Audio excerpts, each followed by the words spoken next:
19, 20, 50, 50, 17 dari kelas PMIA angkatan 2019 mata kuliah Psikologi Terapan, dosen pengampu Bapak Haji Hendra Wijaya SAG MPDI, program studi pengembangan masyarakat Islam, Fakultas Dakwah dan Komunikasi, Universitas Islam Negeri Raden Patah Palembang. Baiklah, di video kali ini saya akan membahas tentang jenis-jenis intuisi dan perkembangan kematangan intuisi. Adapun submaterinya, yang pertama yaitu jenis-jenis intuisi dan yang kedua perkembangan kematangan intuisi. Yang pertama yang akan saya bahas yaitu jenis-jenis intuisi terlebih dahulu. Menurut Abidin tahun 2002 terdapat 3 jenis intuisi, yaitu sebagai berikut. Yang pertama yaitu intuisi afirmatori. Jadi intuisi afirmatori berupa pernyataan, representasi, interpretasi, solusi yang secara individual dapat diterima secara langsung, self-evident, global, dan cukup secara intrinsik. Intuisi afirmatori adalah representasi atau interpretasi berbagai fakta yang diterima sebagai suatu ketentuan dan dianggap benar atau terbukti dengan sendirinya, serta konsisten dengan sendirinya. Intuisi afirmatori bersifat menegaskan suatu representasi atau interpretasi.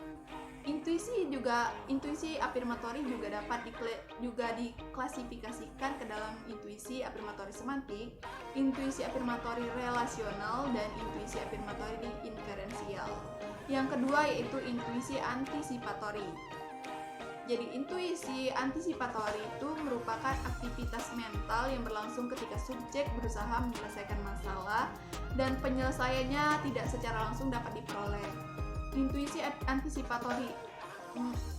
antisipatori ini merepresentasikan pandangan global, dugaan, dan klaim awal dalam sebuah pemecahan masalah mendahului bukti formal dan bukti analitik. Yang ketiga yaitu intuisi konklusif. Intuisi konklusif merupakan upaya meringkas secara umum dengan ide dasar pemecahan masalah yang sebelumnya telah ditekuni. Hal ini dapat terlihat ketika sejumlah klaim atau prediksi yang dibuat, kemudian menyusun kembali ke dalam suatu bentuk peta atau kerangka terdahulu. Yang selanjutnya yaitu perkembangan kematangan intuisi. Menurut Baylor tahun 2001, perkembangan intuisi seseorang dipengaruhi oleh tingkat kepakaran seorang di bidang tertentu. Secara kualitatif, ada 2 jenis intuisi. Yang pertama yaitu yang belum matang dan intuisi yang sudah matang. Keduanya dibedakan oleh tingkat kepakaran pada suatu bidang tertentu. Intuisi yang belum matang sering dijumpai ketika seseorang masih berada pada tahap pemula di bidang tertentu, di mana pengetahuan analitiknya belum banyak mencampur kemampuan dalam menemukan wawasan baru.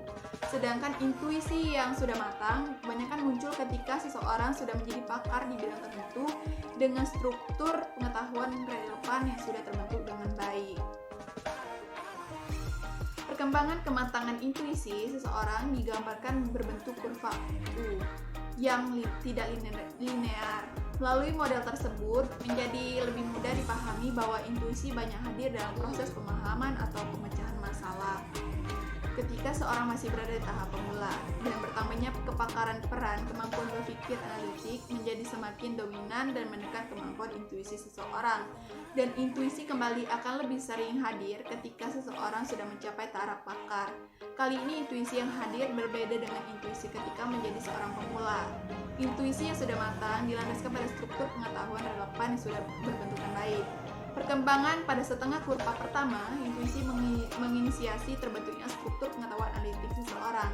Bila seseorang ingin mengembangkan keterampilan berpikir ilmiah, ia harus berpindah menjadi banyak porsi analitik atau kuantitatif dan mengurangi kualitatifnya. Sekian penjelasan dari saya, semoga bermanfaat. Terima kasih. Wassalamualaikum warahmatullahi wabarakatuh.